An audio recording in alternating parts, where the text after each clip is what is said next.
বাংলা। এই মুহূর্তে আবারও দেখাচ্ছি দীপ তাদের যে অসামাজিক কাজকর্ম করানোর জন্য এই যে আশ্রমে যে অসামাজিক কাজকর্ম করছিল সেই কারণে শেয়ারা বাজার ফাঁড়ির পুলিশ তাদেরকে আটক করলো। এই মুহূর্তে সেই ছবি দেখছেন সরাসরি আমরা দেখাচ্ছি বাংলায়।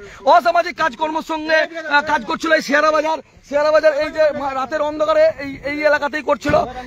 এই যে নবনির্মিত যে রামকৃষ্ণ আশ্রম সেখানেই অসামাজিক কাজ করছিল। এই দীপ বলছে আমি এদেরকে চিনি না, আমি এদেরকে ডাকিও না, এমনটা বলেছে। এবং ওরা স্বেচ্ছায় দীপের সঙ্গে এসেছে। দীপ নাকি নিজে একা বেরিয়েছে এমনটা অভিযোগ করেছে। যেখানে ছিল সেখান থেকে প্রায় একটা কথা বলে রেখি, এই ছেলেটাই কিন্তু রিপোর্টার্স বনাম সাপোর্টার্স বলে একটা ফেক এবং হাত কাঁপছে এই ছেলেটা বারবার মানুষকে হেয় প্রতিপন্ন করেছে। এই যে এই ব্লগারদের নাম করে দীপকে বাজে মুহূর্তে ফেলছে।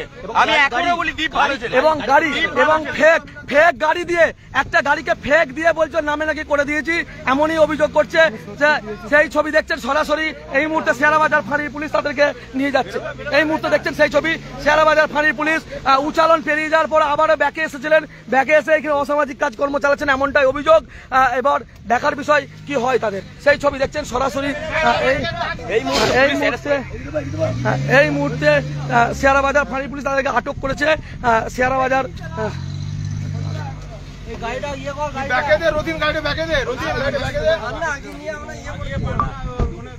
দেখছেন সেই ছবি আটক করে নিয়ে যাচ্ছে শেয়ারা বাজার এলাকা থেকে দীপ, যে এই ভক্তের ভগবান নামে যে এই দণ্ডি খেটে নাকি সে আদি যোগী যাবে, সে রাতের অন্ধকারে এখানে প্রায় আসতেন এবং এখানে অসামাজিক কাজকর্ম করতেন।